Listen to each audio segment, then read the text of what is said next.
Prishtina është për të gjithë, për gjitha komunitetet, krijojmë mundësi, platformë për secilin njeri që të ndihet i barabartë në kryeqytet. Kemi një bashkëpunim të mrekullueshëm me komunitetin, kemi kriju faktikisht, kemi edhe subvencione, ndihma të ndryshme në organizata të ndryshme që punojnë me komunitetin LGBTQI+, dhe kryeqyteti normal që gjithmonë i përtra secilin qytetar, secilin komunitet.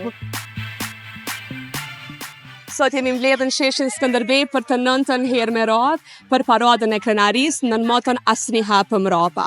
Kjo javë ja kemi dedikuar rezistencës të komunitetit LGBTQI+ në Kosovë, por edhe më gjerë për shkak që diskursi global dhe lokal është i mbushur me narrativa konservative që janë anti të drejta LGBTQI+, anti të drejtat njeriut dhe anti-demokraci. Dhe ne kemi dashur me këtë edicion me tregu që ne jemi këtu, kemi qenë edhe asnjëherë pa mbrapa nuk e bojmë në progresin që e kemi arrit për me festu dashnin, lumturinë dhe të drejtën për me ekzistu lirshëm për të gjithë, pa dallim.